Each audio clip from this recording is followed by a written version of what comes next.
পাকিস্তানের বিপক্ষে টি-20 সিরিজ জেতার পর বাংলাদেশ ক্যাপ্টেন লিটন কুমার দাস বলেছিলেন যে এশিয়া কাপের আগে অন্তত আরো একটা সিরিজ তিনি খেলতে চান এশিয়া কাপের প্রিপারেশন নেওয়ার জন্য, এবং তার চাহিদা মাফিক বাংলাদেশ ক্রিকেট বোর্ড বিভিন্ন দেশের সাথে যোগাযোগ করতে শুরু করে এবং আগ্রহ প্রকাশ করে পার্শ্ববর্তী দেশ নেপাল এবং আইসিসি সহযোগী দেশ নেদারল্যান্ডস।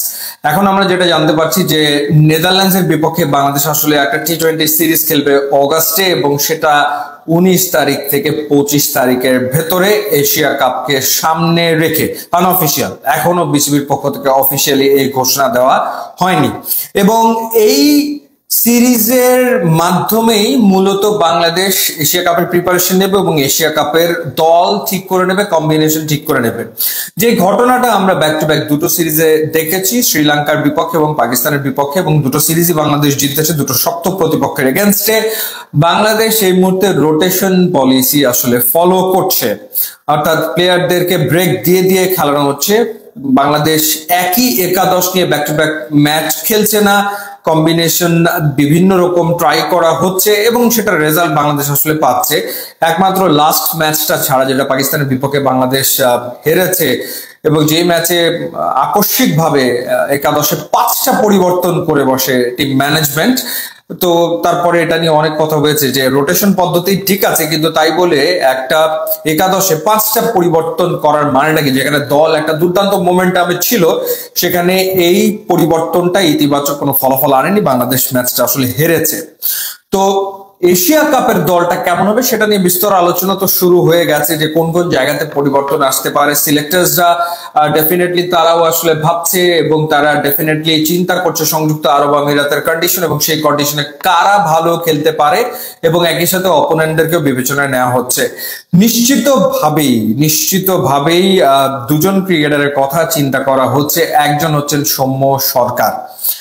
নাইম শেখ 3টা সুযোগ পেয়েছেন, কাজে লাগাতে পারেনি, প্রবাবলি তিনি ড্রপ হচ্ছেন, এবং সেই ক্ষেত্রে নেদারল্যান্ডসের বিপক্ষে যে টি-20 সিরিজ বাংলাদেশ খেলবে সেই দলে সম্ভবত নাইম শেখকে দেখা যাবে না, সেখানে সৌম্য সরকারকে হয়তো সুযোগ দেওয়া হবে, কারণ সৌম্য সরকার এশিয়া কাপের বিবেচনাতে খুব ভালোভাবে রয়েছেন। এবং যদিও বলা হচ্ছিল যে ওপেনিং এ ব্যাকআপের প্রয়োজন কি, যেখানে লিটন কুমার দাস দলে রয়েছেন এবং তিনি ওপেন করেন, তারপরেও সিলেক্টররা এই জায়গাটাতে সৌম্য সরকারকে আসলে দেখতে চান এবং তার অভিজ্ঞতাকে বিবেচনা করা হচ্ছে। যদিও গ্লোবাল সুপার লিগের রংপুর রাইডার্স এর খুব ভালো পারফর্ম করতে পারেননি সৌম্য সরকার, তারপরেও তার কথা ভাবা হচ্ছে বা চিন্তা করা হচ্ছে। আর একজন রংপুর রাইডার্স এর ক্যাপ্টেন নুরুল হাসান সোহান ধারাবাহিকভাবে পারফর্ম করেছেন এবং জাতীয় দলের ডাক পাওয়াটা মানে এখন এটা তার আসলে দাবি, এবং আমার মনে হয় যে ডেফিনেটলি তাকেও সেই সুযোগটা দিয়ে দেখা হবে।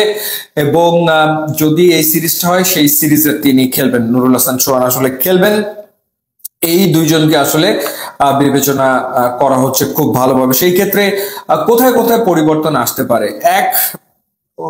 নাইম শেখের কথা বললাম যে তিনি জায়গাটা হারাতে যাচ্ছেন বা হারাতে পারেন, এবং আরেকটা হচ্ছে মেহেদী হাসান মিরাজ, যাকে খেলানো হয়েছে ঠিকই, কিন্তু বাংলাদেশ টিম আর দুইজন একই রকম অলরাউন্ডারকে এফোর্ড করতে পারবে না 15 জনের স্কোয়াডে, সেটা সম্ভব না। সেইখানে একজনকেই রাখা হবে এবং সেখানে শেখ মাহাদি এগিয়ে রয়েছেন মেহেদী হাসান মিরাজের। তো ওইখানে একটা জায়গা হলে সেখানে নুরুল হাসান সোহান ডেফিনেটলি ঢুকতে পারেন, এবং জাকের আলী অনিক এবং নুরুল হাসান সোহান এই অপশনটা থাকবে।